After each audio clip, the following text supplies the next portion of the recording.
Have you ever wondered why some people love parties while others avoid them completely? Why some people stay calm under pressure while others overthink every small thing? Or why two people can go through the exact same situation and react in completely different ways? One person loves planning every detail. Another thrives in chaos. One person trusts everyone immediately. Another takes years to open up. And here's the real question. Are personalities something we're born with, or can they actually change over time?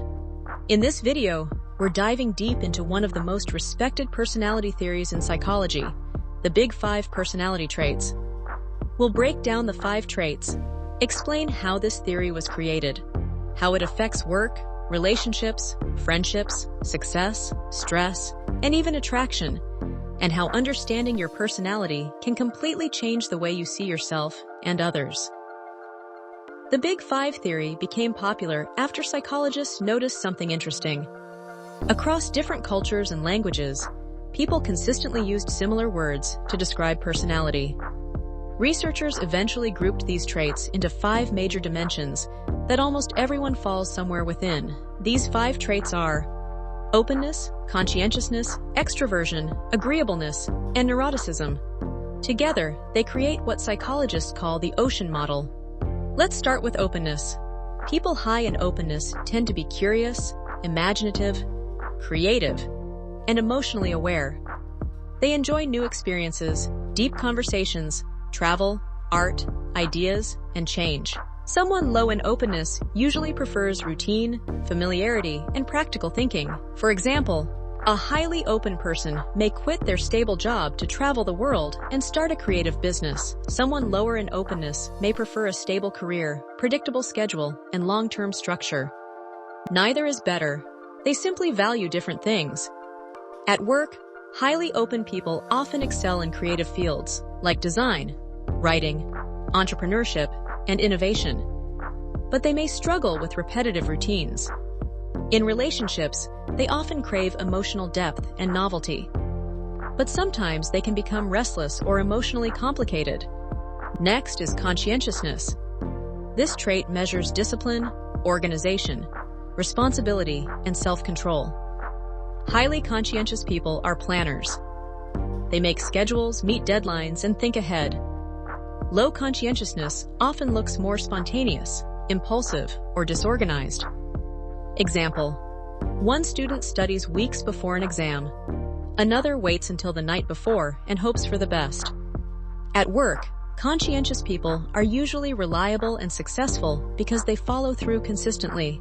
But sometimes they become perfectionists and struggle to relax. In relationships, they bring stability and commitment, but they may become controlling if taken too far. Then we have extraversion. This is probably the trait most people already know. Highly extroverted people gain energy from social interaction. They enjoy excitement, stimulation, conversation, and external activity. Introverted people are not necessarily shy. Their brains simply recharge differently. An introvert may enjoy people deeply, but need solitude afterward. At work, extroverts may thrive in leadership, networking, sales, or public speaking. Introverts often excel in focused, independent, deep thinking environments. In friendships, extroverts may have larger social circles.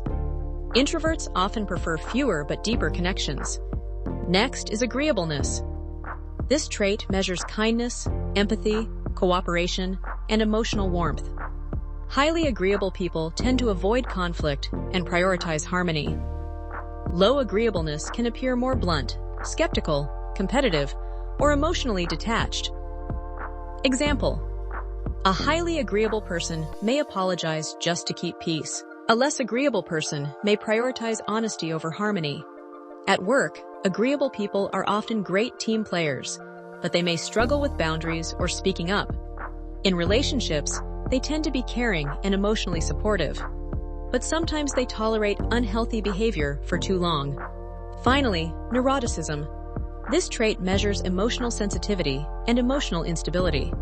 Highly neurotic people experience stress, anxiety, self-doubt, and emotional swings more intensely. Low neuroticism usually means emotional stability and calmness under pressure.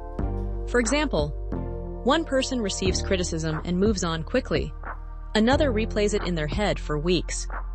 At work, high neuroticism may increase stress and burnout, but it can also make people more self-aware and emotionally perceptive.